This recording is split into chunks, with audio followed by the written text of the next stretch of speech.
Todos los viernes a las 20:30. Entradas por Alternativa Teatral. Hoy tomamos y bebamos. Tomatito. Martes de 22 a 23 horas. Conducción Mariana Baranchuk.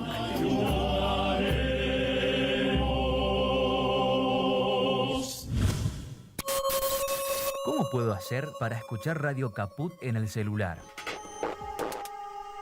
Primero lo importante. Prenda el teléfono. Así me puedo acercar a saludarlos y... Abra el Play Store de Google, tipee en el cuadro de búsqueda Radio Caput, Caput con C. No desesperes, es la única que hay. Toque el botón instalar y espere unos instantes. La aplicación de Radio Caput ha sido instalada exitosamente. Busque el icono en su celular. Los quiero mucho, los aprecio y los admiro mucho, lo que hacen, los felicito. Y podrá escuchar la única y reemplazable programación de Radio Caput. Sería un placer para mí, realmente. Radio Caput. ¿Querés arrancar la mañana bien informado? Infosiberia, las noticias en tu celular. Manda un mensaje de WhatsApp al 11 3205 8813 y recibilo gratis todas las mañanas. Radiocaput.com. Estás en Caput. Aquí comienza Mundo en Clave. Una mirada diferente sobre el escenario internacional. Con Hugo Gulman y Larry Levy. Todos los martes a las 10. Mundo en Clave.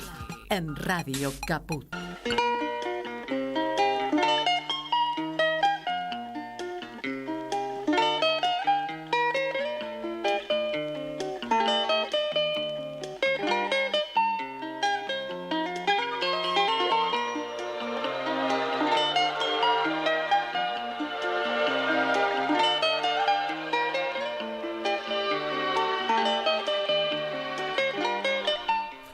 Hola, ¿qué tal? Aquí estamos, 10 de la mañana, como todos los martes, en Mundo en Clave. En los controles ahí trabajando, como siempre, ahí está Lali Grumeli. Y al lado mío, compartiendo este programa también, Larry Levy. ¿Cómo te va, Larry? Buen día. ¿Cómo estás, Hugo? Buen día. Heladísimo el día, ¿eh? Sí, un día muy frío. Está para calzoncillo largo, te digo. Un día muy frío. Decir que como nosotros aquí en Mundo en Clave nos vamos a diferentes lugares, de golpe te vas para Europa y tenés temperaturas altísimas en este momento, te vas para China, tenés 52 grados en algunas regiones, pero aquí la estamos pasando tiritando, ¿no? Tiritando. Pero bueno, ahí estamos, con la bienvenida para los amigos de la radio pública de Marcos Paz, que a las 4 de la tarde se van a conectar para escuchar Mundo en Clave, o ya van a estar conectados de antes, escuchando el resto de la programación, por supuesto, o para los amigos de la radio RPD, la 97.5 Radio de Oberá en Misiones, que los miércoles a las 20 también escuchan Mundo en Clave, y las que ojalá se sigan sumando, ¿no? Y bueno, hoy... Y nos vamos al calorcito, porque en realidad nos vamos para Europa, ¿no? Nos vamos para Europa, pero es tan fácil adivinar con la música que vamos a pasar ahora. A ver, es muy fácil, es muy fácil. A ver.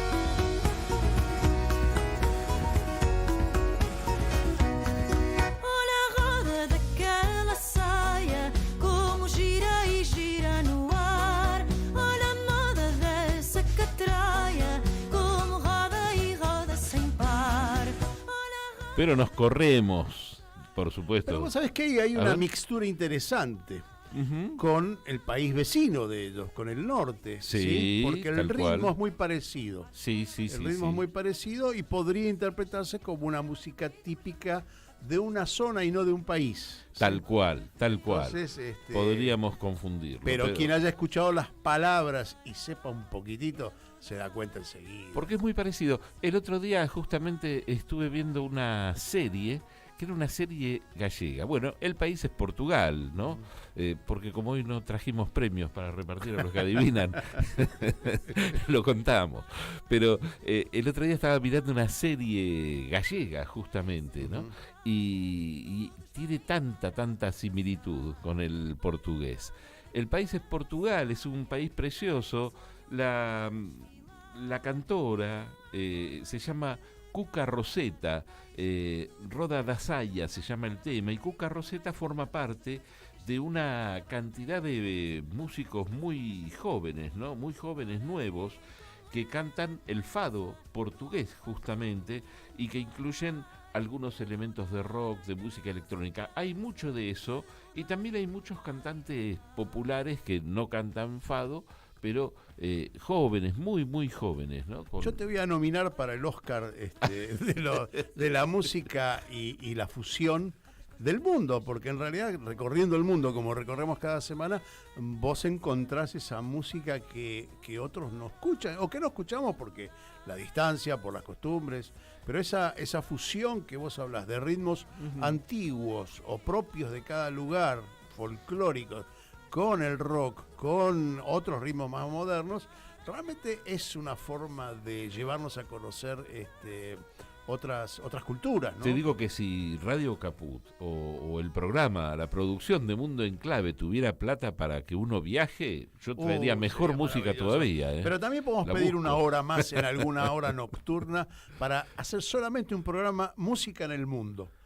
Y ahí creo que podríamos llegar a ser un interesante programa, por lo menos cultural y divertido aparte, ¿no? Está muy lindo, sí, tal cual. Y bueno, Larry, vos como todas las semanas siempre tenés esas palabras que describen un poco en qué nos vamos a meter, ¿no? O con alguna entrevista o con algunos comentarios. Como dirían los españoles, vamos a por ello. Es difícil establecer parámetros comparativos de similitud o parecidos entre países o pueblos que en algún momento de su historia constituyeron imperios que dominaron a otros pueblos, a otros territorios u otras regiones más allá de sus propias fronteras, ¿no? Tampoco es fácil establecer cuánto de ese dominio permaneció en la cultura y la política de esos territorios o pueblos sojuzgados. Lo que resulta claro es que el imperio de la fuerza socava también las propias estructuras sociopolíticas de quienes gobiernan, ejerciendo una ocupación que siempre resulta violenta. Para no irnos demasiado atrás en la historia, con solo recorrer el siglo XIX o el siglo XX, podemos citar ejemplos muy notorios como Alemania, Italia, España, Francia, Holanda, Bélgica y también el país que hoy abordamos, que es Portugal, que durante 4 décadas del siglo pasado quedó, el mismo Portugal, sumido a una dictadura que se emparentó con el régimen del Führer, con el régimen del Duce y del Generalísimo. Una revolución, la revolución de los claveles rojos, una revolución incruenta de carácter cívico-militar que terminó con casi medio siglo de dictadura y dio comienzo a una tardía etapa de integración democrática, por supuesto, a la occidental y entre comillas, ¿no? Y esto lo realizó Portugal para el resto de Europa, ¿no? Como lo es el resto de Europa, pero con algunas improntas propias, que hasta en la historia más reciente resistió con éxito algunos mandatos, como los del Fondo Monetario Internacional, resistiendo recetas ortodoxas y generando una economía ciertamente exitosa. Bueno, mirá cómo terminó tu editorial con la música de Lali ahí justito. Cerrabas hablando del tema de la deuda, de la negociación con el Fondo Monetario Internacional, y es interesante porque nosotros tuvimos la posibilidad de conversar con Bruno Carvalho, que es periodista es especializado en geopolítica, portugués, por supuesto, vive en Portugal, estuvo 8 meses en el Donbass, justamente en plena guerra, y fue de los pocos reporteros que trabajó para medios occidentales de ese lado del frente, ¿no?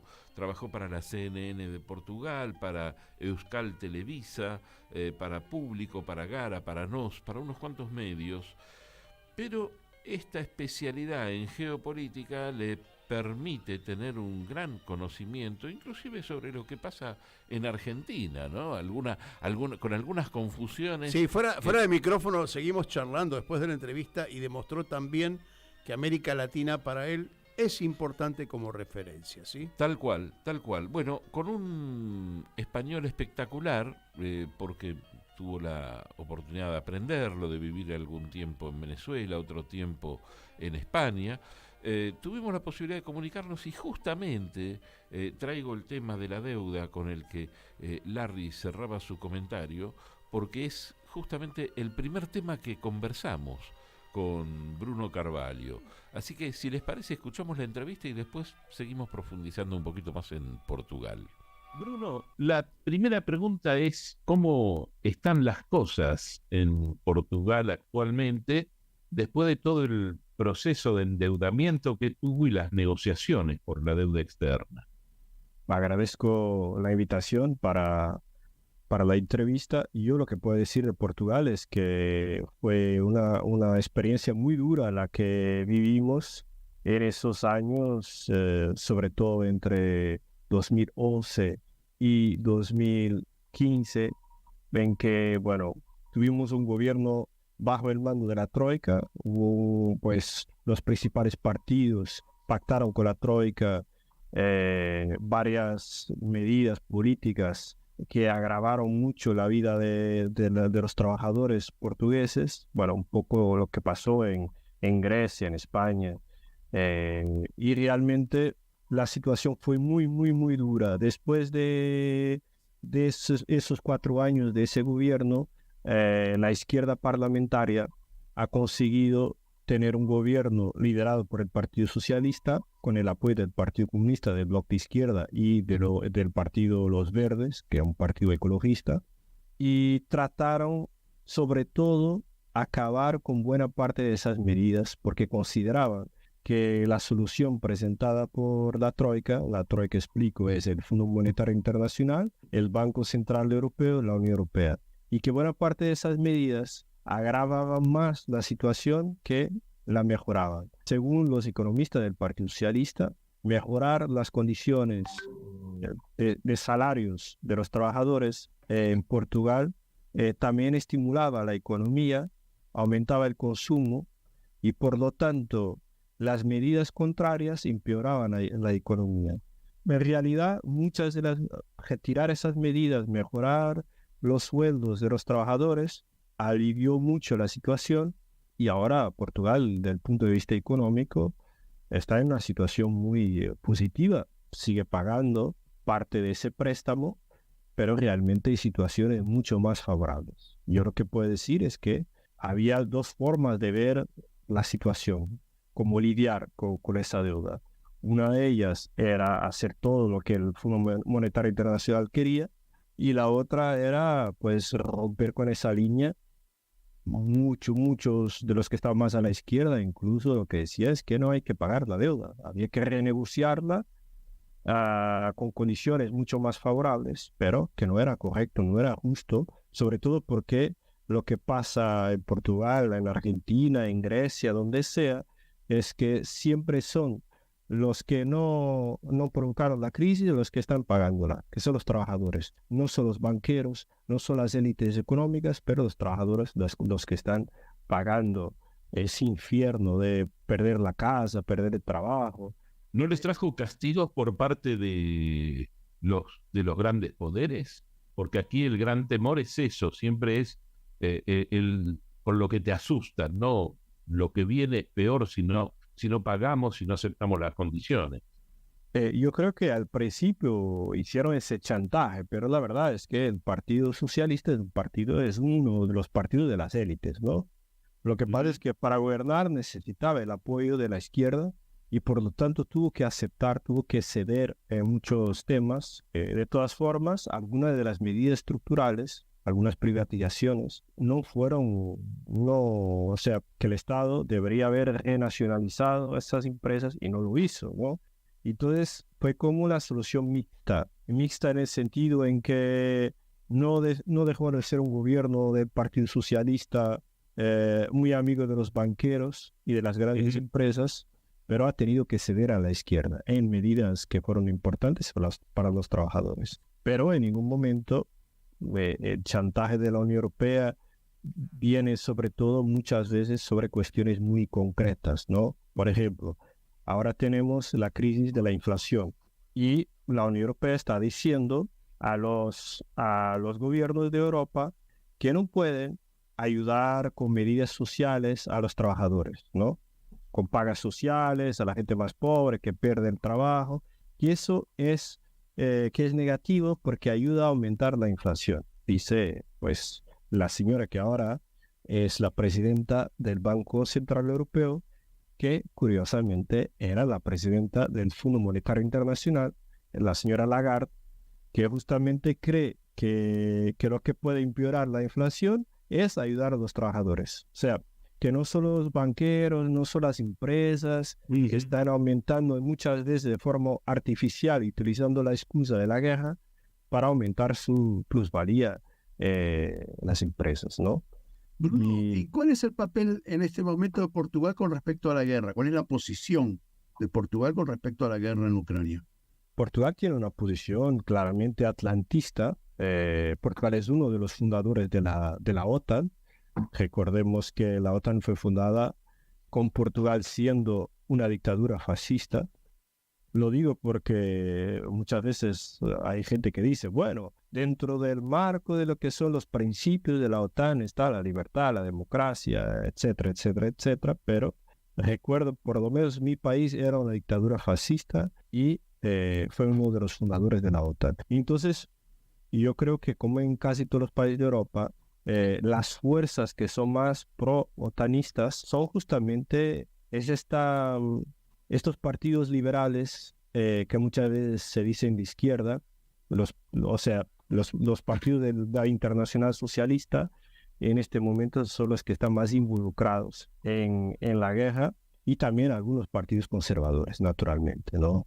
Inglaterra pasa, y otros casos, por ejemplo, dentro de la extrema derecha, que en un momento hacían algunas críticas y que ahora están alineados con ese discurso. El caso de Meloni, uno de los ejemplos en Italia. Incluso la extrema derecha en Portugal ahora también está alineada con ese discurso más pro-guerra, y eso está pasando un poco por toda Europa. Es muy difícil porque estamos asistiendo a la campaña, en mi opinión, de desinformación, una de las más fuertes de la historia, por los medios que están implicados, ¿no? Hoy tenemos herramientas de comunicación como no había antes, también redes sociales y también herramientas de manipulación. Y en ese sentido se puede decir que hay una operación muy grande de propaganda y desinformación, sobre todo naturalmente de los países que están alineados con Ucrania. No quiero decir naturalmente que no hay propaganda por parte de Rusia, es normal. Es una de las armas de la guerra, ¿no? La desinformación, intentar enseñar que nuestro lado está ganando la guerra y que el otro lado la está perdiendo, que tenemos las mejores armas, los mejores hombres, que el otro lado comete crímenes. Pero naturalmente se puede decir que la balanza pende sobre todo para el lado occidental, porque es donde están las grandes empresas de comunicación, agencias que apoyan. Digo, el papel de Portugal en el concierto internacional, digamos, en geopolítica, ¿le ves un papel preponderante, un papel importante? No creo, o sea, Portugal en este momento es un país periférico dentro del centro del poder político en Europa, es un país periférico, aunque por curiosidad Portugal ha tenido el presidente de la Unión Europea, Durão Barroso, durante creo que 8 años. Ahora tiene el secretario general de la ONU, el señor Antonio Guterres, que también viene del Partido Socialista, y se podría decir, bueno, eso suena que vosotros tenéis influencia. No, esto suena que Portugal muchas veces es visto como el buen alumno, ¿no? El buen alumno de las grandes potencias y que por lo tanto está correcto meter a alguien de esos países que siempre se portan bien en los foros internacionales. Portugal no tiene influencia, capacidad política.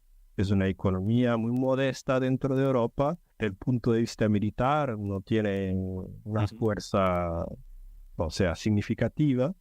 Naturalmente es uno de los muchos países que depende sobre todo de la OTAN, de Estados Unidos. Hay una base militar de Estados Unidos en Azores, en las islas de Azores, absolutamente estratégico. Ahora ya no tanto, para antes mucho, porque ahí era donde paraban todos los aviones de Estados Unidos en su viaje hacia Europa y hacia Medio Oriente. Y por lo tanto, en ese concierto internacional, Portugal no juega, o sea, no tiene, ahora envió algunos tanques, va ayudando como puede, pero es... Ahora, separaría dos cosas y te consultaría acerca de qué pasa con el pueblo, porque los países europeos han aceptado como parte de la OTAN apoyar a Estados Unidos en este apoyo a Ucrania.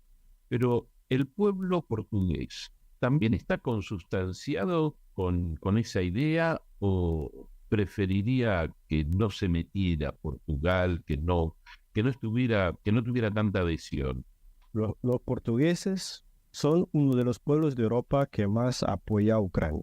Es cierto que cuando fue lo del 24 de febrero del año pasado, una campaña tremenda, mediática tremenda, y eso llevó en que en la gran mayoría de los países europeos, la aplastante mayoría estuviera al lado de Ucrania en contra de Rusia.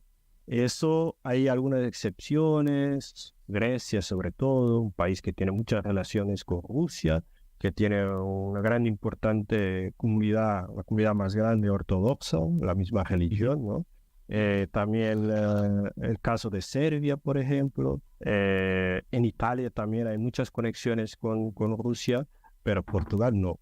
Y por lo tanto, una gran mayoría del pueblo apoyó desde el primer momento a Ucrania. Lo que está pasando ahora es que va pasando el tiempo, la campaña mediática se va ablandando, al mismo tiempo la crisis económica es cada vez más dura, que también es consecuencia de sanciones a Rusia, y luego Portugal va ayudando de forma económica al esfuerzo de guerra de Ucrania, y recibimos refugiados y la gente, o sea, el grado de apoyo va disminuyendo a lo largo del tiempo. Esto no está pasando solo en Portugal, pero en muchos otros países de la Unión Europea. La relación con China, que empieza a jugar un papel importante en el concierto internacional. ¿Qué pasa de las relaciones China-Portugal? Portugal tiene una buena relación con China, a pesar de que Estados Unidos siempre están intentando alejar a sus socios europeos de las relaciones económicas con China, pero Portugal no solo porque es una relación de hace siglos. Recuerdo que Portugal ha tenido la colonia de Macao. Macao era colonia portuguesa hasta finales del siglo XX y por lo tanto había esa cercanía.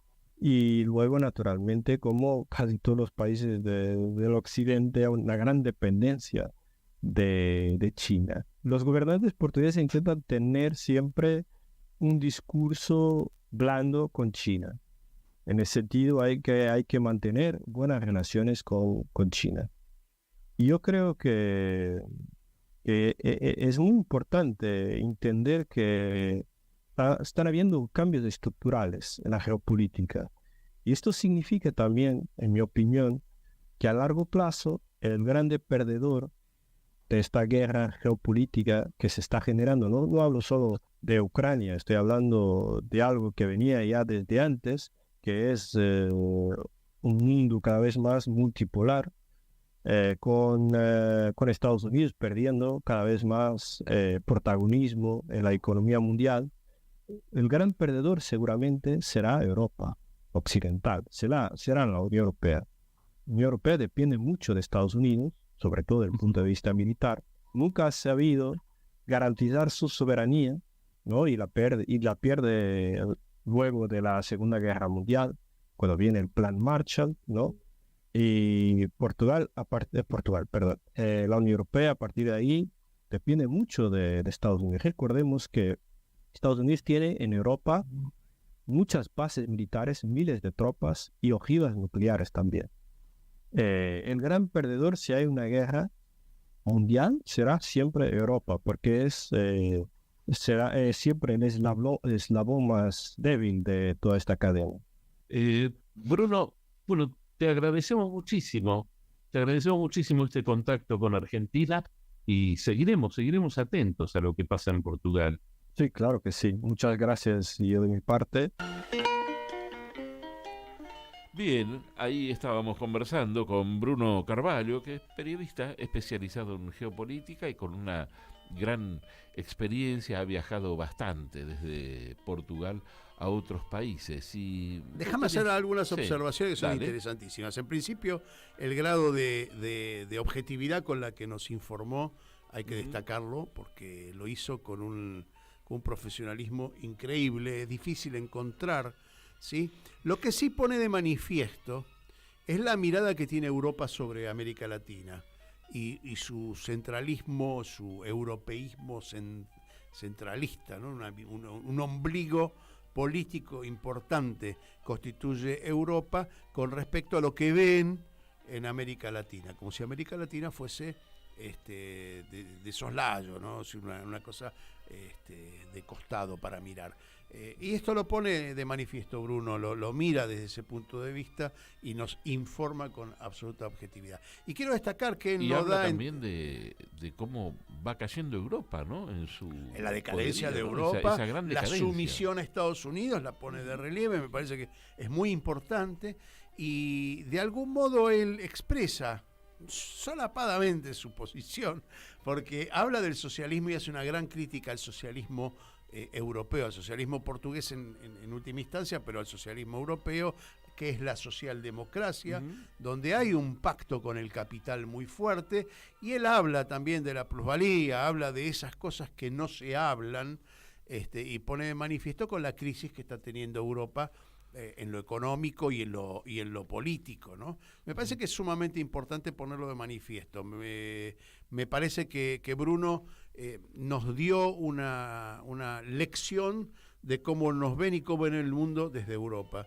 Y eso es importante, por lo menos para este programa, para lo que este programa quiere mostrar, es eso, ¿no? Las diferencias de mirada con respecto a las realidades de cada uno de los países que nosotros recorremos, y me parece sumamente importante. Otra cosa que este programa quiere mostrar es que puede ser puntual también, e ir a la pausa cuando hay que ir a la pausa.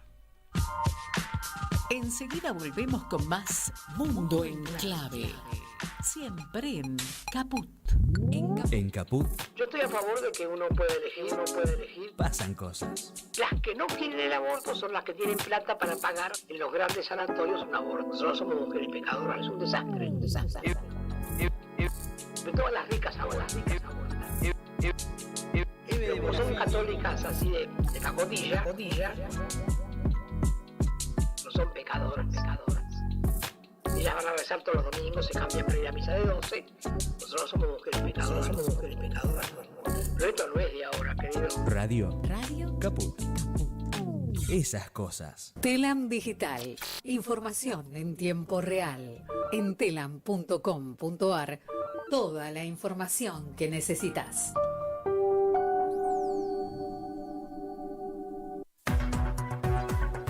Noticias. Política.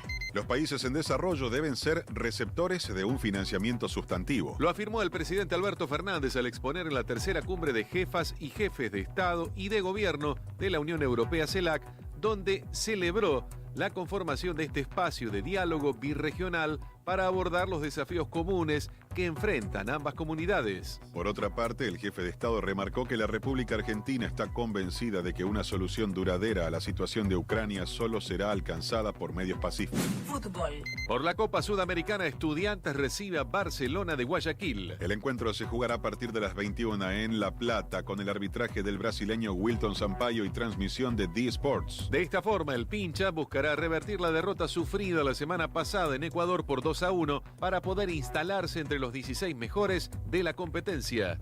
Policiales. Piden que Martín del Río vaya a juicio por jurados por el doble crimen de sus padres. Los fiscales Martín Gómez, Alejandro Musso y Marcela Semería pidieron la elevación de la causa a juicio por delito de homicidio cuádruplemente agravado. El crimen del matrimonio de José Enrique del Río y María Mercedes Alonso fue cometido en agosto pasado en el partido bonaerense de Vicente López. Más información en telam.com.ar.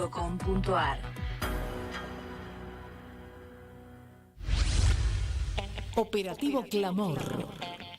Con Javier Vicente, el relator del pueblo.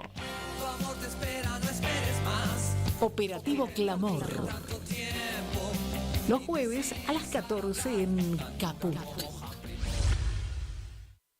Radiocaput.com. Mientras todos duermen, algo muy extraño ocurre en los laboratorios químicos RX. Seguinos en Twitter, @Radio Caput, o en Facebook, Radio Caput.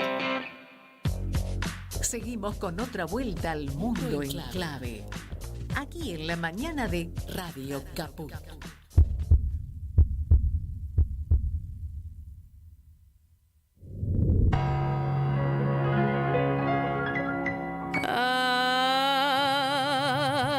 Ai, coração que não me deixas em paz, não me dás sossego, não me deixas capaz. Tenho a cabeça e a garganta num nó que não se desfaz e nem assim tu tens dó.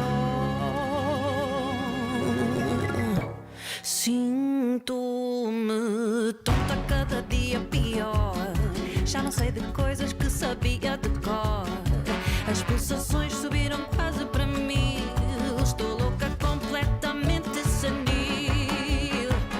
O peito a arder, a boca seca, eu sei lá o que te fazer, amor, para mim assim não dá. Porque parece que nem sou mais eu. Ai, coração, ai, coração, diz-me lá se és meu.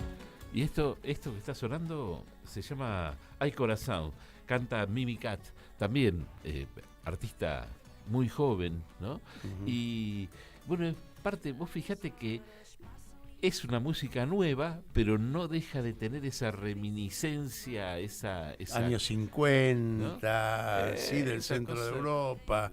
Sí, medio afrancesado también, ¿no? Claro, pero también algo de lo tradicional ahí aparece también. Confieso, ¿no?, que escuchar a los portugueses, el idioma hablado por los portugueses, me gusta mucho más que el idioma hablado por los brasileños. Ajá. ¿Sí? Tiene un grado de dulzura importante. En cambio, para mí los brasileños tienen un grado, digamos, un poquito más de...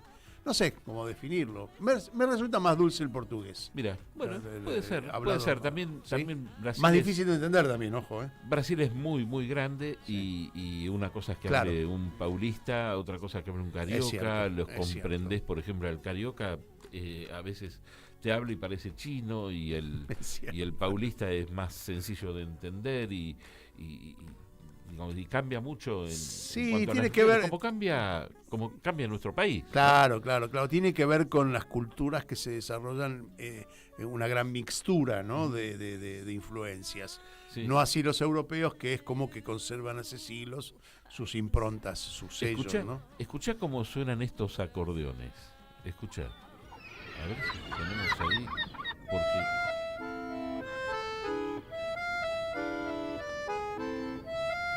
esto te recuerda esos balcones floridos con el cielo bien azul, esas callecitas angostas empedradas de Lisboa, ¿no? Con mucha mayólica. ¿Te diste cuenta que, a diferencia de los mediterráneos puros, digamos, España, Francia, que son casas blancas y que se destacan, ¿no? por ser las casas del Mediterráneo. En Portugal el color es el dominante, los colores son los dominantes, y así nos vamos a encontrar con un paisaje diferente, también con la misma construcción, en alto, en desnivel, no hay una calle recta, es un sendero siempre, pero bueno, en Portugal de color. Tal cual. Larry, ¿qué te parece? ¿Podríamos recorrer un poquito el mundo y volvemos a Portugal? Me parece muy bien. Y así después nos adentramos en una cantidad de datos que tenés un montón. Yo también tengo algunas cositas como para contar. Dale. El viernes pasado se realizó en la capital de Nagorno-Karabaj una masiva marcha nacional para exigir el desbloqueo del corredor humanitario de Lachin y por el fin del bloqueo genocida impuesto por Azerbaiyán. Luego de la manifestación, la marcha se trasladó hacia el lugar de despliegue de las tropas rusas de mantenimiento de la paz, asentadas en las cercanías, y a las oficinas del Comité Internacional de la Cruz Roja en agradecimiento por su trabajo, y a los que se les pidió que informen al mundo y a las Naciones Unidas sobre lo que está ocurriendo allí en Nagorno-Karabaj.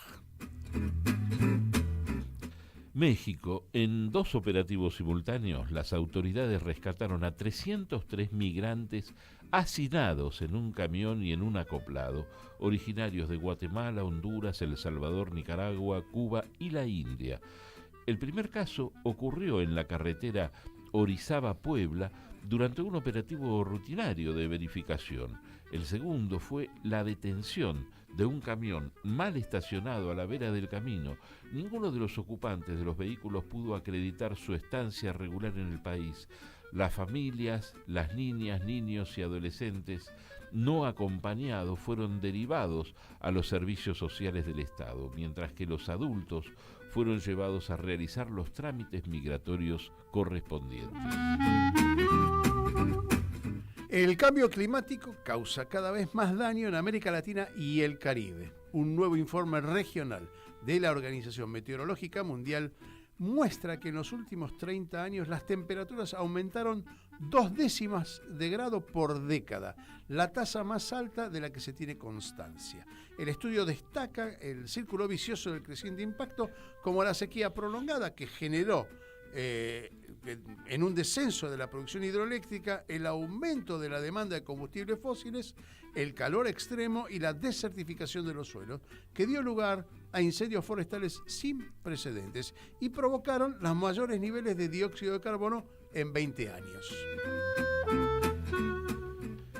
La ex primera dama de Brasil, Michelle Bolsonaro, aseguró que desea llegar a la presidencia del país luego de que su esposo, el expresidente Jair Bolsonaro, fue inhabilitado hasta 2030 por el Tribunal Superior Electoral. Pude ver con mis propios ojos la realidad de las personas que más lo necesitan. Dios me forjó en ese momento para poder ocuparme de esas personas y el deseo en mi corazón para llegar a la presidencia, aseguró la referente de las mujeres del Partido Liberal, espacio por el que Bolsonaro compitió en las elecciones. Al menos unas 3.300 millones de personas viven en países que gastan más en pagar intereses de sus deudas que en presupuestos de salud y educación.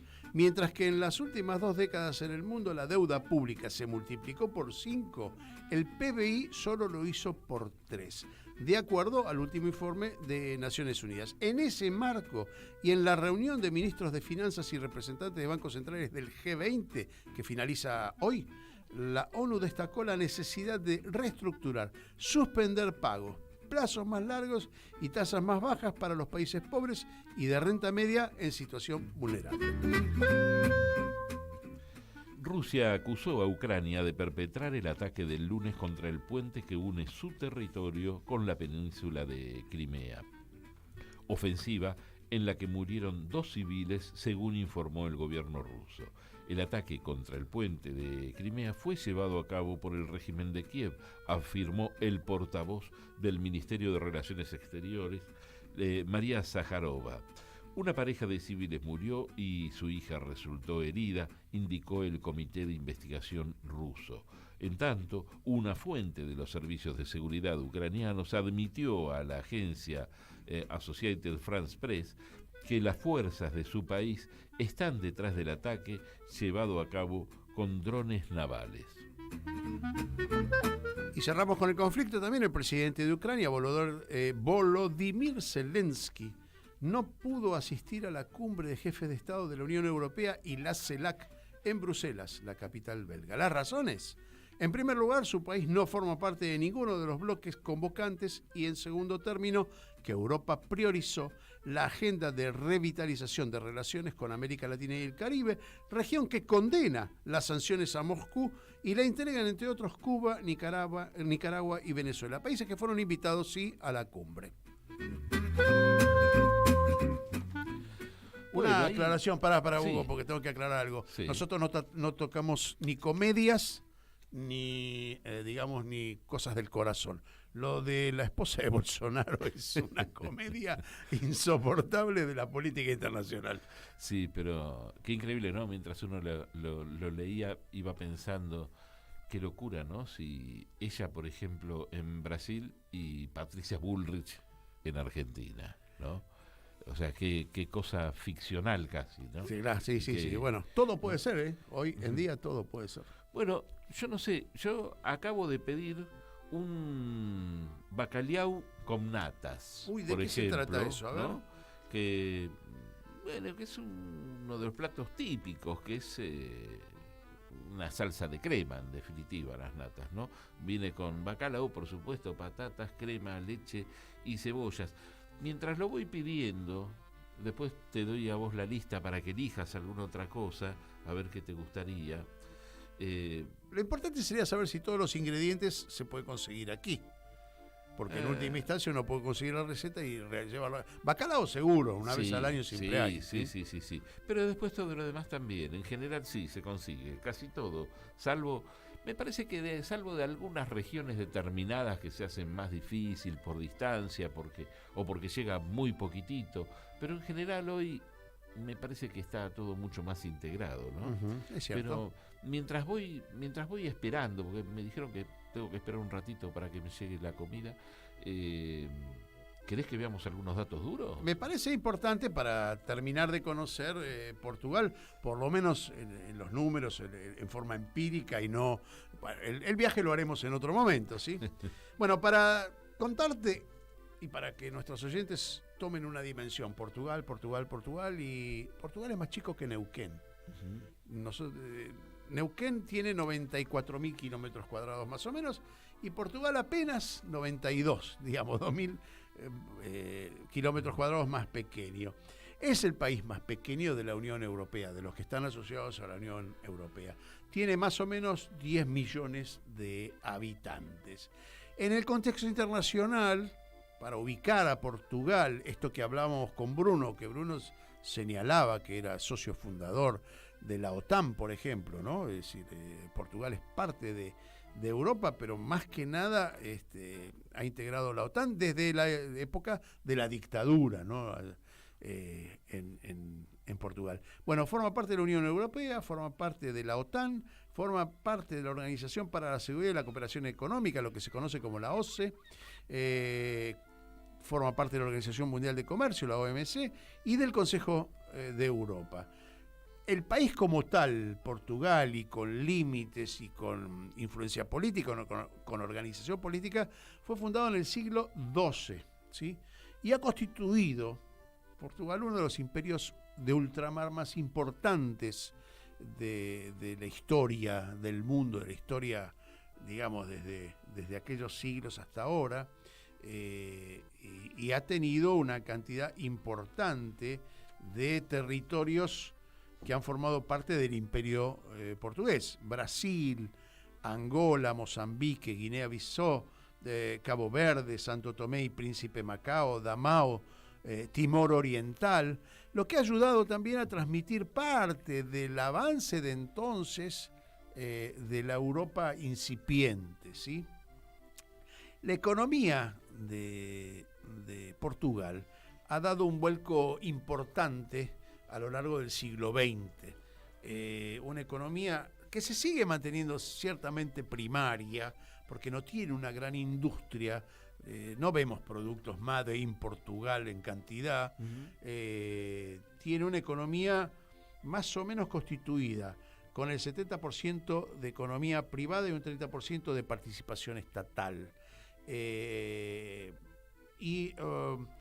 Está muy difundido, y parte de los ingresos que conforman el presupuesto de Portugal está dado por el turismo, el transporte, tiene buenos servicios de transporte, y la banca. ¿Sí?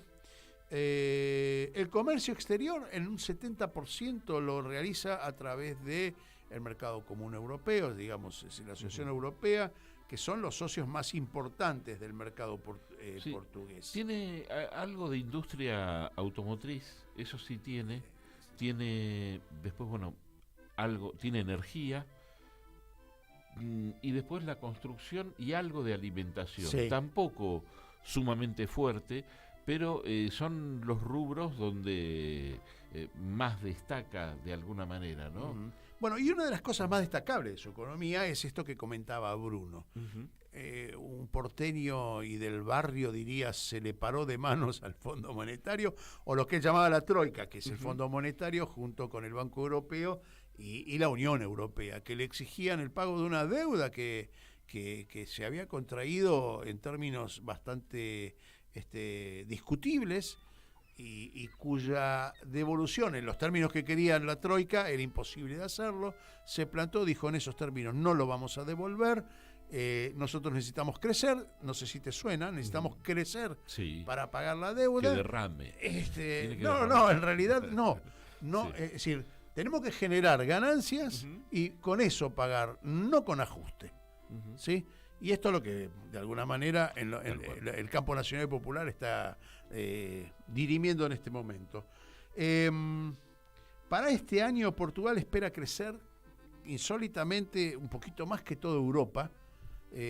Cerca del 4,5% es la estimación que hacen los economistas lusitanos.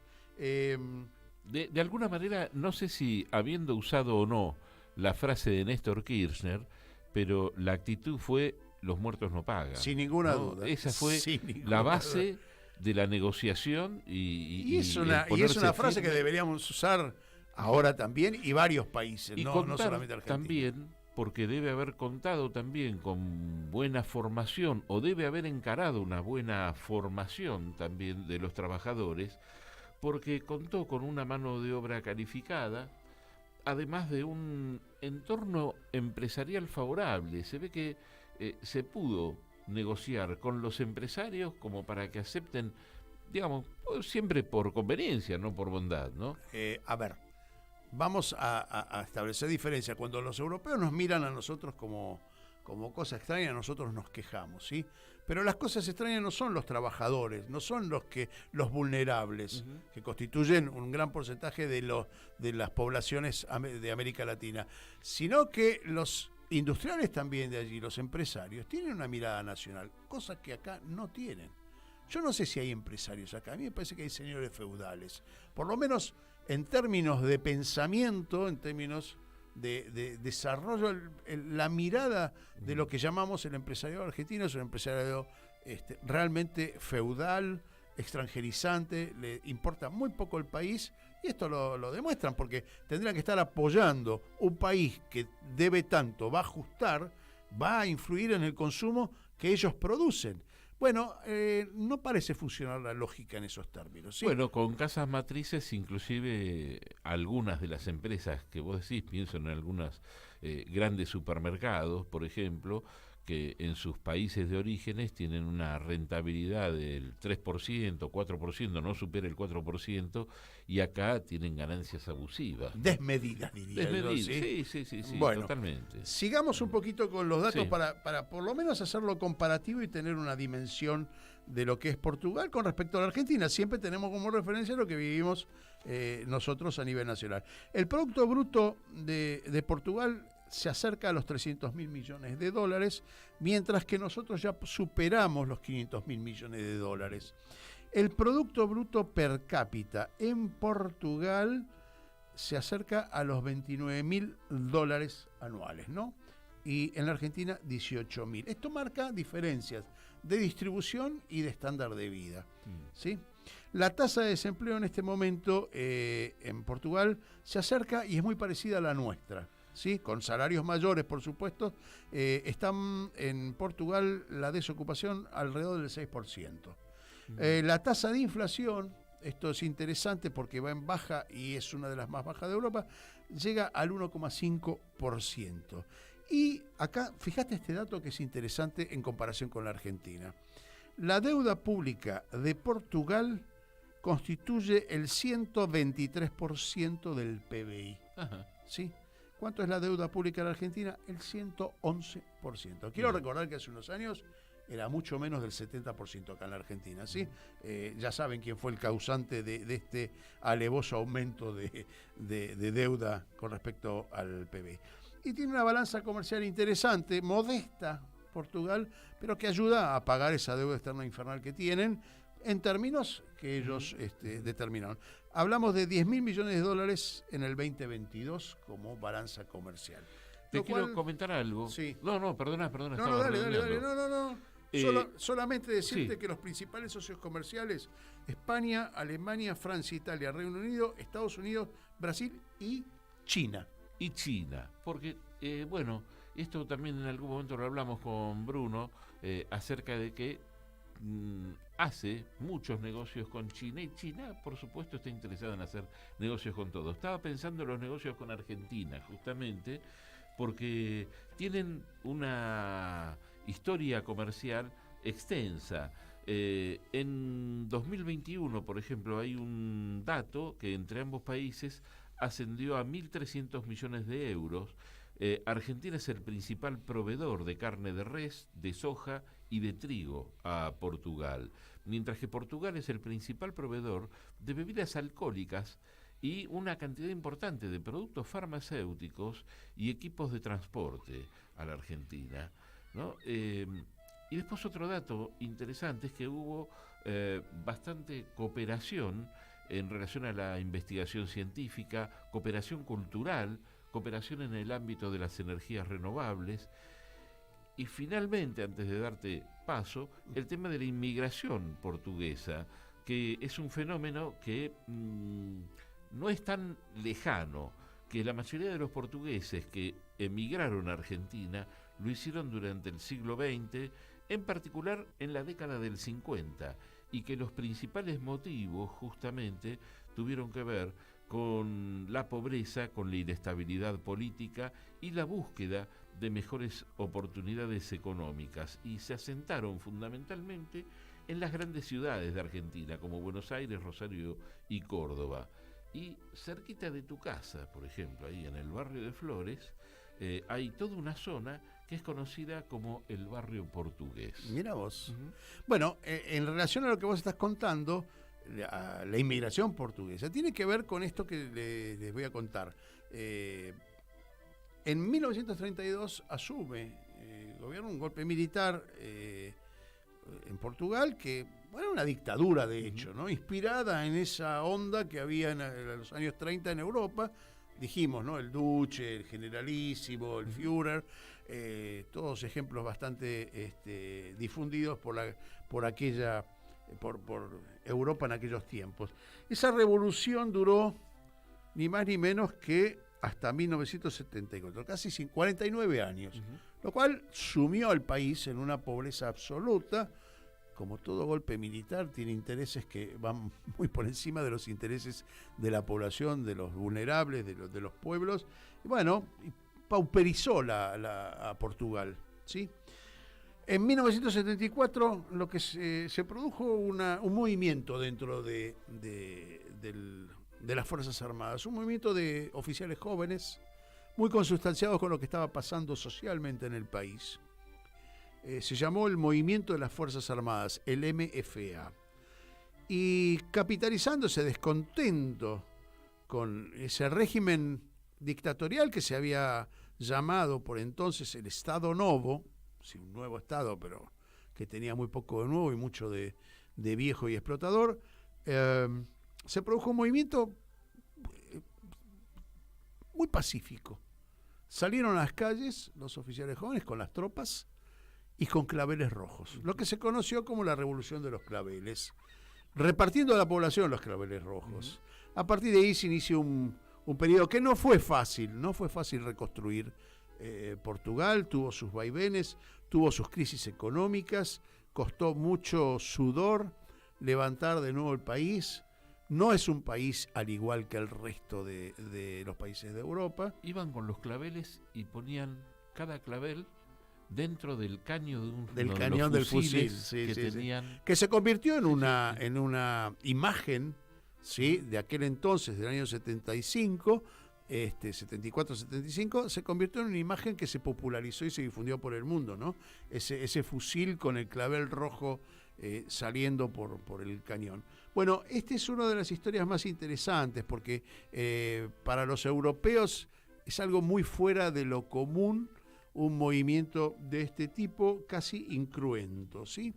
Y lo segundo para rescatar en la historia moderna es esto que hablamos de su posición frente al Fondo Monetario. Me parece que son los hitos, digamos, desde la distancia. Por supuesto que hay mucho más en la riqueza política, la asunción del socialismo, las diferencias entre el socialismo portugués, el comunismo y la socialdemocracia. Hoy hay dos posturas que están en juego, que es la más socialdemócrata, por llamarlo de alguna manera, más parecida a la Europa de España, digamos, al socialismo francés. Y todavía persiste la idea del Partido Comunista, que funciona como aliado del socialismo, pero se diferencia, ¿sí? Y después, Larry, el territorio es, como bien decías, es muy chico, pero sin embargo desde el norte, donde limita con España, ¿no?, con Galicia precisamente, hasta el sur justamente, tienen lugares preciosos, muchos que son patrimonio de la humanidad, y algunos lugares como Coimbra, por ejemplo, como, bueno, la misma capital, Lisboa, Oporto, conocida por supuesto por ese vino delicioso, el Oporto, ¿no? Y después, muy lejos de allí, muy lejos de la costa, a varios miles de kilómetros, tienen las Islas Azores, que es el único lugar de Portugal que tiene una hora diferente, es una hora menos que en la parte del territorio, y que es un archipiélago con una cantidad de islas, cada una con sus propios paisajes hermosísimos en el medio del Atlántico, ¿no? Y así que, quiero destacar también que hay muchas raíces judías, porque Portugal, después de la expulsión en 1492 de los judíos de España, muchos de los judíos se fueron a Portugal. Algunos se convirtieron al cristianismo, otros no, y dejaron improntas muy, muy interesantes. Una que tiene que ver con nosotros. El general Dorrego, era de Orrego. Sí.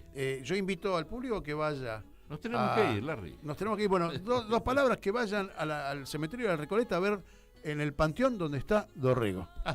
Bueno, iremos cuando estemos en Buenos Aires, porque siempre estamos desentrañando el mundo en clave. Gracias, Lali Grumeli. Nos vamos, mira, con esta música que se llama justamente María Lisboa, también por una cantora nueva, Marisa se llama. Larry Levy, gracias. Y a todos los oyentes de Caput, y a los oyentes de la Radio Pública de Marcos Paz, y a la radio de Oberá Misiones. Muchísimas gracias. El martes que viene, como siempre, nos reencontramos en Mundo en Clave. Aquí termina otra edición de Mundo en Clave. Encontrar el próximo martes a las 10 de la mañana en Radio Caput. En Caput damos la bienvenida a nuestra compañera Estela Caloni. Pasan cosas. Yo tengo un faro que se llama Radio Caput.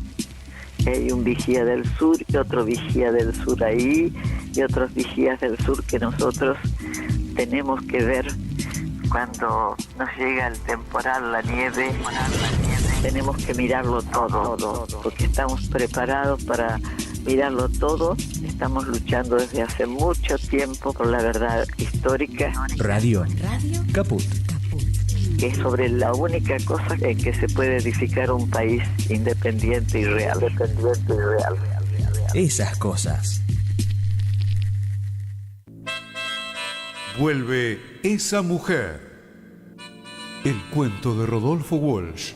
En el Complejo Teatral Ítaca. Segunda temporada. Todos los viernes a las 20:30. Entradas por Alternativa Teatral. Telam Digital. Información en tiempo real. En telam.com.ar. Toda la información que necesitas.